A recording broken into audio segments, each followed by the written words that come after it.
melalui sambungan telepon ya dengan Kepala Prodi Kajian Timur Tengah dan Islam Universitas Indonesia, Yon Mahmudi. Selamat sore Pak Yon. Selamat sore. Ya, kita kembali menyaksikan konflik berkepanjangan antara Palestina dan Israel. Catatan Anda untuk hari ini apa Pak? Ya, saya melihat bahwa ini ada persoalan yang sangat mendasar ya, dan akan berulang-ulang konflik dan juga kekerasan terhadap rakyat Palestina. Persoalan mendasar itu saya kira berkaitan dengan proses pendudukan dan pemukiman baru yang dilakukan terus-menerus, dan itu berulang-ulang. Nah, hendaknya tentu kemudian kalau ini tidak dihentikan, ya pasti proses kekerasan terhadap Palestina dan perlawanan itu akan dilakukan, termasuk kemarin pada puncaknya kemudian penyerbuan ke Masjid Al-Aqsa dan dibalas dengan sebuah rudal dari Gaza untuk memperingatkan agar tentara Israel keluar dari Al-Aqsa.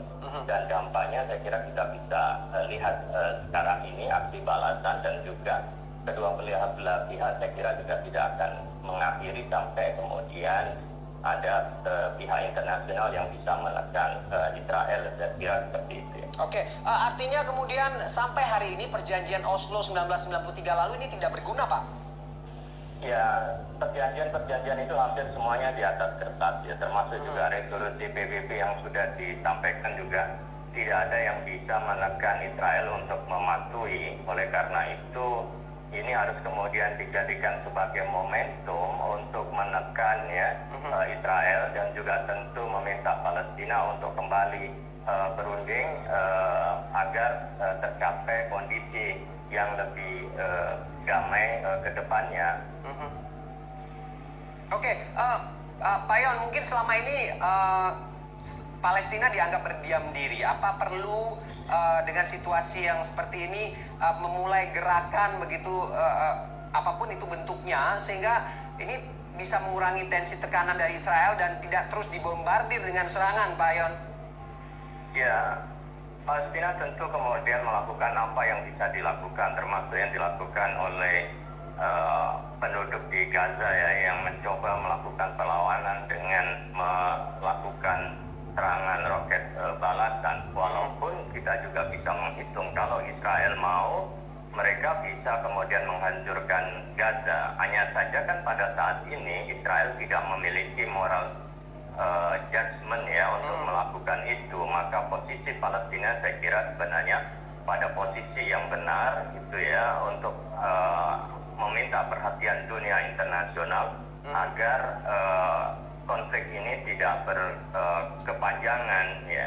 Intinya saya kira kemudian harus ada sebuah gerakan internasional ya yang mampu kemudian menekan, mendudukkan dua pihak itu dalam equal right yang selama ini kan tidak seimbang ya hak-hak yang didapatkan oleh Palestina.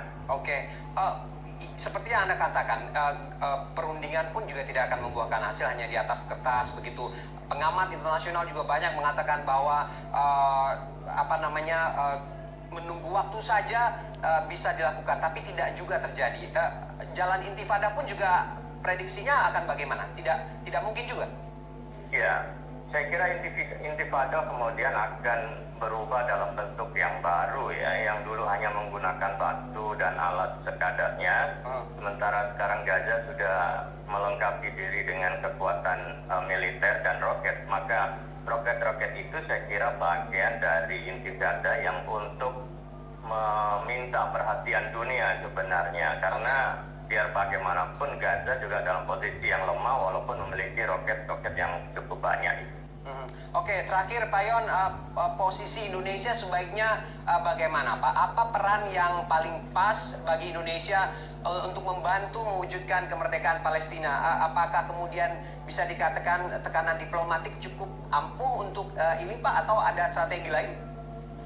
Ya, tentu harus kemudian secara intensif melakukan lobby-lobby kepada negara-negara besar ya, yang menentukan dan bisa memberikan tekanan kepada Israel ya, baik berkomunikasi dengan Amerika, kemudian dengan Uni Eropa, termasuk dengan Rusia, agar bisa memaksa terjadinya perdamaian. Biar bagaimanapun sebenarnya peta perdamaian untuk duduk kembali kan sudah mulai digulirkan ya oleh Amerika dan beberapa negara yang lain. Tetapi ini kemudian terhalang oleh aksi provokasi yang dilakukan oleh Israel. Saya kira ini sebuah kesengajaan ya untuk menunda atau kemudian melakukan undermine ya terhadap usaha perdamaian di kawasan yang sedang dilakukan. Oke, prediksi ke depan akan bagaimana Pak Yon? Akan seperti ini saja kalau tidak ada strategi yang tadi Anda sampaikan, atau bagaimana sebaiknya menengahi ini? Ya, perlawanan yang terus dilakukan oleh rakyat Palestina sebenarnya kan sudah membobol dinding pertahanan Israel. Nah, ini kan secara moral sebenarnya Israel mengalami kejatuhan ketika pertahanan mereka walaupun tidak banyak sudah mengalami kebobolan, dan di bawah rakyat Israel sendiri pemerintah yang ada saat ini mengalami penurunan kepercayaan. Nah, tekanan internasional untuk segera menyudahi dan Israel untuk kemudian menahan diri saya kira menjadi penting ya agar proses perdamaian itu bisa dilakukan. Tapi kalau tidak, maka eskalasi semakin luas dan korbannya semakin banyak, maka tindakan tegas dari dunia internasional saya kira harus dilakukan. Oke, kita aminkan hal itu agar segera terwujud dan Indonesia juga terus berupaya untuk menjalankan lobby-lobby diplomasi untuk memberikan kemerdekaan atau mewujudkan kemerdekaan bagi Palestina, terus serta dalam hal itu. Terima kasih Pak Yon Mahmudi sudah bergabung dengan kita sore ini. Sama-sama, terima kasih. Assalamualaikum. Waalaikumsalam.